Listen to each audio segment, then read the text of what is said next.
也是中国向海外派遣援外医疗队60周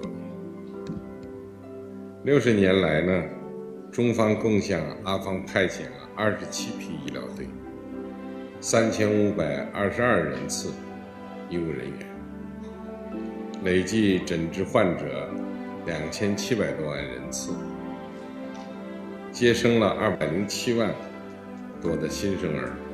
متابعينا الكرام، هذا السؤال لن يجرؤ المخلوق البصبعي الفقروري الكرغولي والجزائري المستحمر على الإجابة عنه.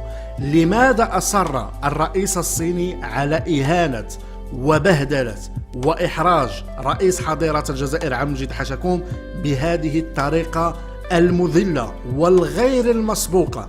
لم نرى عبد المجيد حشكوم يدل بهذه الطريقة بأي شكل من الأشكال سابقا إلا أمام الرئيس الصيني.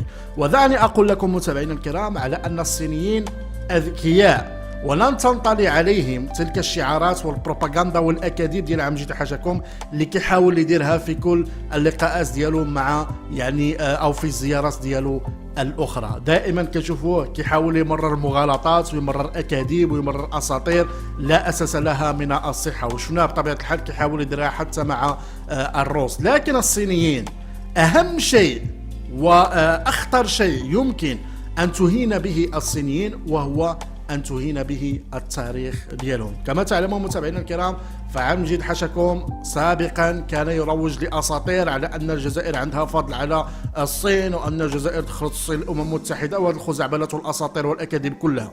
الصينيين أشنو داروا؟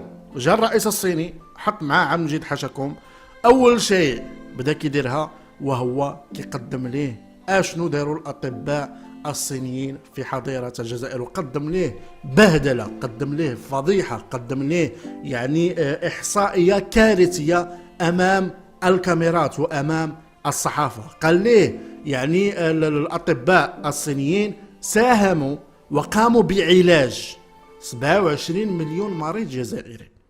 27 مليون جزائري كيتعالجوا على يد أطباء صينيين. السؤال اللي كتطرح هنا، فين هما الأطباء الجزائريين؟ السؤال اللي كتطرح هنا، فين هي أقوى منظومة صحية اللي كان كيروج ليها عبد المجيد حشكوم هاد الخزعبلات كلها؟ والأخطر من ذلك متابعينا الكرام، وهذا الشيء اللي بطبيعة الحال تكلمت عليه في الفيديو السابق، وهو كيقول على أن الأطباء الصينيين، على أن الصينيين ساهموا في ولادة 2.7 مليون رضيع جزائري. 2.7 مليون رضيع جزائري.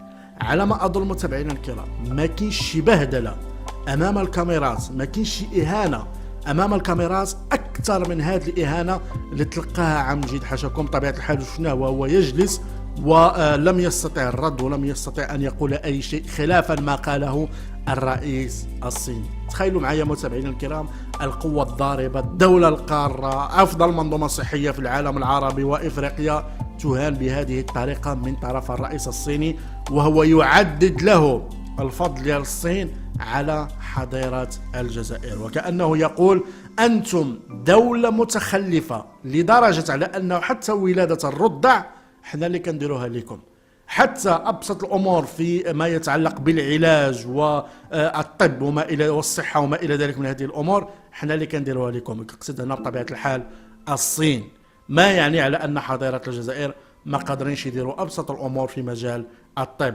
وبطبيعة الحال حينما نتحدث عن مساهمة الصين في ولادة 2.7 مليون رضيع جزائري، فهذه المسألة يمكن أن تؤول إلى العديد من الأمور، مثل ما قال بطبيعة الحال هذاك الشيخ ديالهم شمس الدين، وراكم عارفين علاش كنتكلم بطبيعة الحال. متابعينا الكرام، حضيرة الجزائر من بهدلة إلى بهدلة، من إهانة إلى إهانة، وعبد المجيد حشكوم في ممشى كيرجع راسه أضحوكة عالمية، وهذا هو الواقع. متابعينا الكرام، أراكم في فيديو قادم.